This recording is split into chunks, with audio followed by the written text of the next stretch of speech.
Yes sir.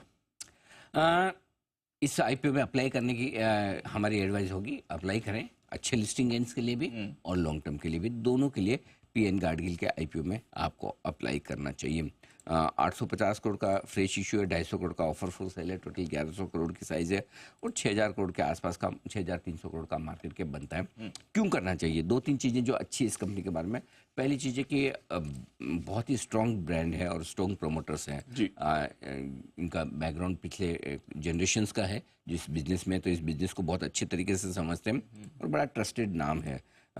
Specially Maharashtra में, मुंबई, पुणे और महाराष्ट्र के कुछ और शहरों में बहुत गहरी पकड़ है। ये कंपनी है ना, जैसे ज्वेलरी में आप इस तरह से गिन सकते हैं, जैसे अभी बाजार स्टाइल आई थी ना ईस्टर्न इंडिया में, जो रिटेल में वो गहरी पकड़ रखने वाली कंपनी, एक ही मार्केट में पेनिट्रेट करके आप उसमें ज़्यादा डीप तक घुसें।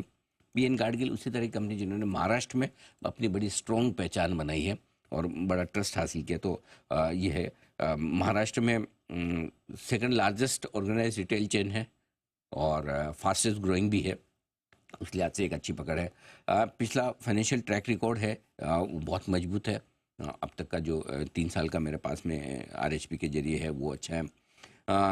वैल्यूशंस रीजनेबल है, बहुत सस्ते नहीं, बहुत महंगे नहीं, तो रीजनेबल वैल्यूशंस है और मुझे लगता है कि आगे चलते हुए भी जो इनके प्लान है एक्सपांशन के, उसका फ़ायदा तो जरूर मिलेगा। तो ओवरऑल काफ़ी कुछ पॉजिटिव्स हैं। नेगेटिव साइड पर अगर देखना चाहें तो एक तो ये है दीप कि पूरा का पूरा फोकस महाराष्ट्र पे ही है। तो एक तरह से आप ये कह सकते हैं कि रीजनल प्लेयर है। लेकिन आजकल क्या है, रीजनल प्लेयर को भी मार्केट पसंद कर रहे हैं। फॉर एग्जाम्पल आपका सेनको गोल्ड है, वो भी एक तरह से ईस्टर्न मार्केट में रीजनल प्लेयर है। थंगा माइल आपका अलग है। तो ज्वेलरी में ये एक टिपिकल ट्रेड भी है कि लोग वहाँ के लोकल रीजनल प्लेयर को पसंद भी करते हैं। राइट। तो उस हिसाब से, लेकिन नो डाउट है महाराष्ट्र फोकस है तो वो अपनी जगह है। बाकी तो बाकी जो अब एक्सपांशन प्लान जो इनके हैं आगे और नई ज्योग्राफी में जाने का या नए स्टोर्स खोलने का, उसके लिए जाहिर सी बात है कि आगे चलते हुए भी थोड़ी कैपिटल की और ज़रूरत पड़ेगी। तो हो सकता है थोड़े डाइल्यूशन और हो, क्योंकि इस आईपीओ के बाद भी प्रमोटर के पास 83% हिस्सेदारी बचेगी।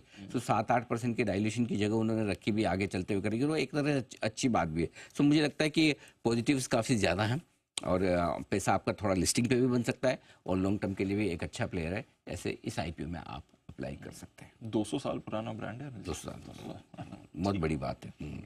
तो डिसेंट लिस्टिंग गेन और लॉन्ग टर्म दोनों के लिए पैसे लगाएं, ये है आपके लिए पीएन गाडगिल पर अनिल जी की राय आती हुई। चलिए